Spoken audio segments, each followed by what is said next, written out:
Yes, I most certainly identify as a European, but I think that this part of my identity didn't really surface until relatively late. Or maybe surface isn't the right word. I just didn't realize it was part of my identity. Or maybe I realized it, but I couldn't really describe it as such. Place the name European on it. Even though somehow the EU and its open borders had been a really significant part of my upbringing. I grew up between Belgium and Germany, and then once my family moved to Germany, we were very much in a French and German bubble in Germany, and I pursued German and French education, then went back to France to boarding school for a term there. And so I would say that I very much interacted with both contexts, and to me as a child, I think growing up between these two cultures was fundamental to who I became. But at the same time, I didn't really realize that this made me identify with the European Union or maybe also the European continent until I then moved to Israel after I'd graduated from high school and actually experienced what it's like not to live in the European Union. And I think that's when that was the first time I consciously lived outside of the European Union, and that was also when for the first time I realized that this upbringing between these countries had been made possible by the fact that I did live in the European Union.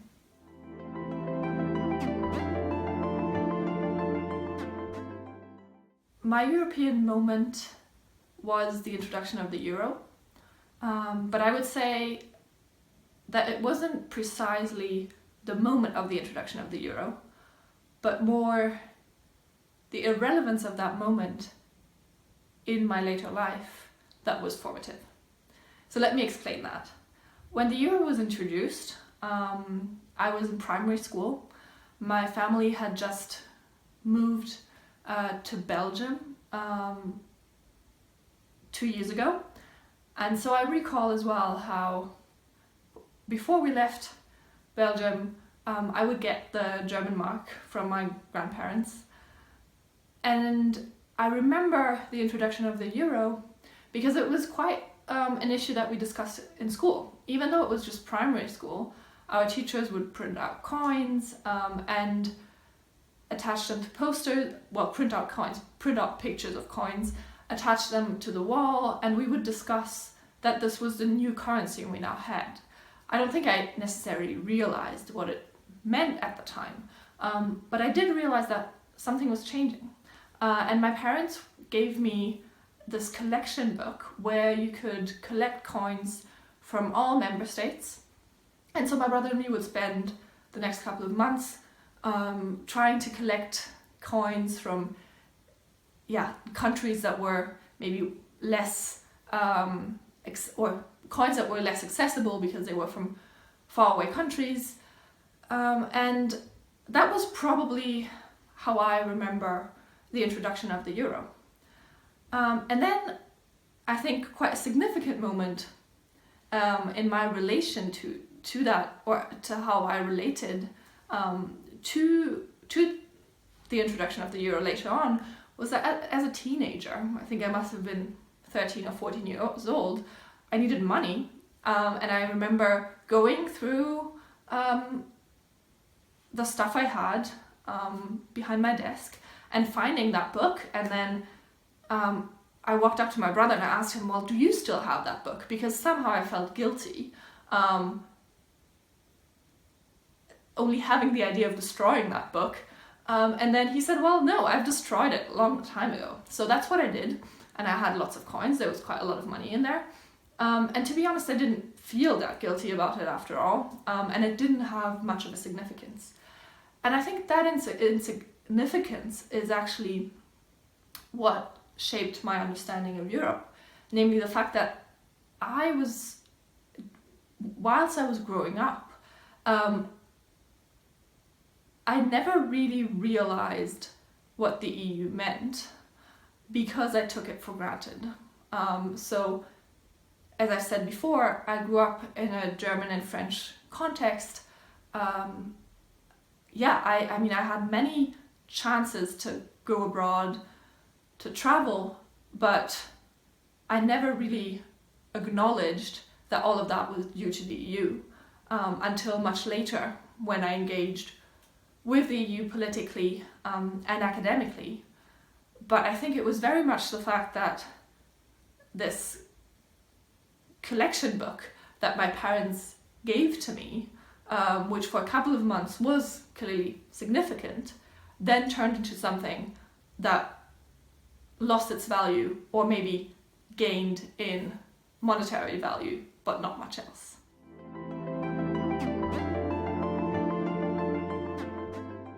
To me, the worst moment in recent European history, and one that I remember quite well and vividly, is the 2015 so-called refugee crisis, and also not only that, but the recent failure of the Turkey-EU deal and the resulting situation on the Greek border.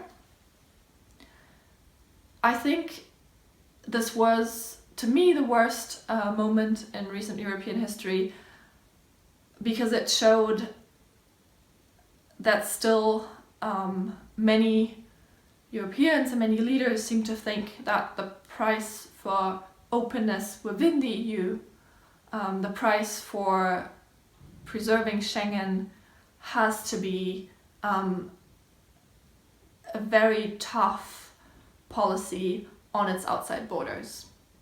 And I think initially this crisis brought the sense of solidarity and hope with it, and then relatively quickly turned into discussions about the distribution of asylum seekers within the Eurozone, but also migration prevention through tougher policies, especially in the Mediterranean.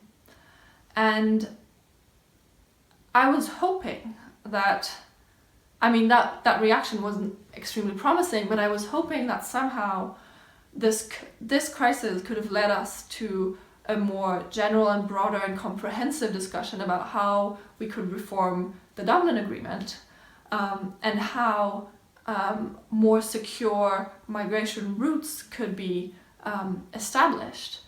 But none of that happened, and leaders just seemed to shift their attention to other policy priorities, and I think rightfully so, also the integration of asylum seekers within the EU. But they seem to disregard that, migration will not simply disappear. I would have hoped that somehow more reforms would have been implemented, and now we're in 2020, 5 years later, and it becomes very clear that there is still a huge need for reform and for rethinking whether the policies in place right now and the predominant doctrine that the EU has to be tough on its outside borders to be able to keep its inside borders open really still holds.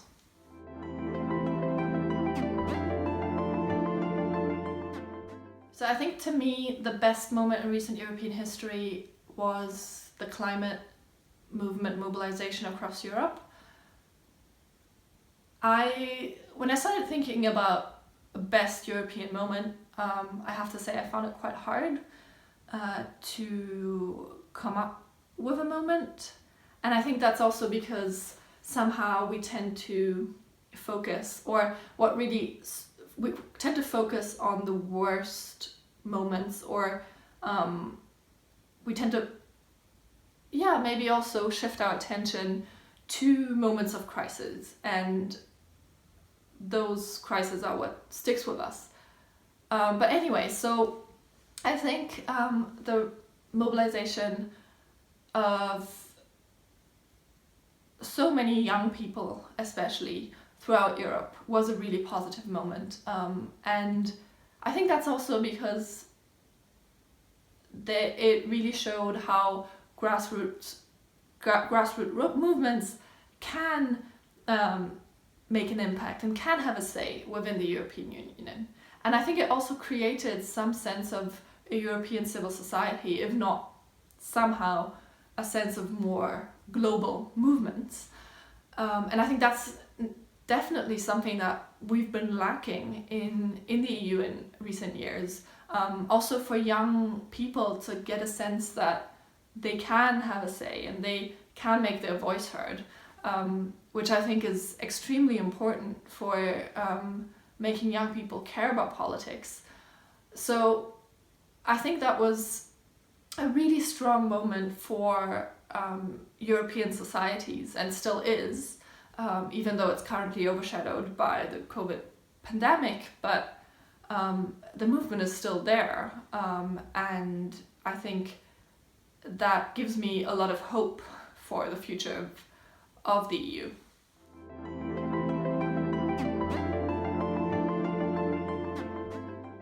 I would say that for me personally, the EU has mostly allowed me to grow up and live between different countries, and to be educated in different countries.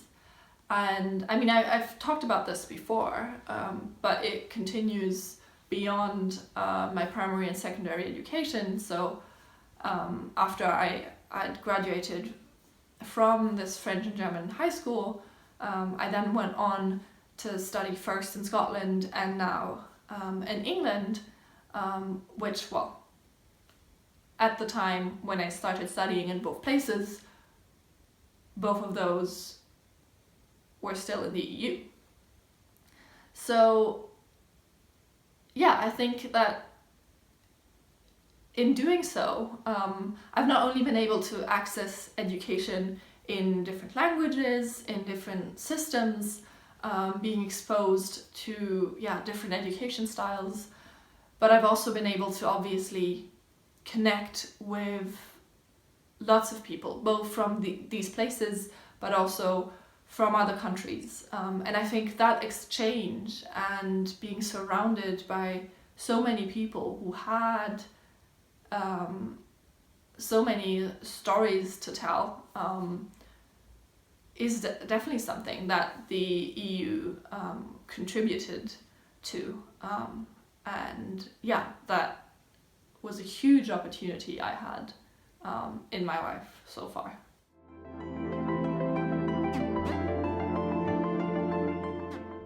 If I had to pick one, it's obviously difficult to pick one, is to have developed a strategy on combating climate change that also brings about a better life within the EU in other areas of life. So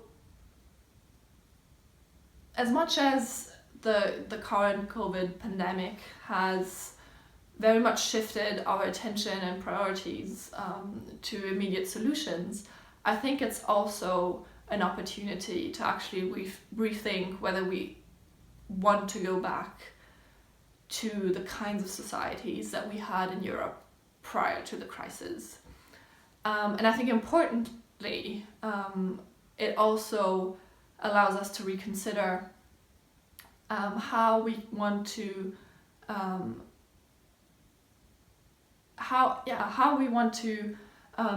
build our societies so that they can live and work in a sustainable way. And so I think we have no idea, as I'm speaking now, how long the current pandemic will take, but I think what it shows us is that the previous status quo had was not the best way of life we could imagine. And so what I would really like the EU to do by 2030 is tackle climate change, but not only in a negative sense, in that we obviously need to reduce our carbon emissions and massive policy action needs to be taken on that. But I think we can also take the opportunity to respond to climate change in a positive way, which means actually rebuilding the workspace, rethinking how we want to regulate our economies, and especially big corporations in the EU, so that they can't just so they can't escape from having to rebuild their industries, but also see rebuilding those industries as a chance, and as a chance for a more sustainable and more equal way of life.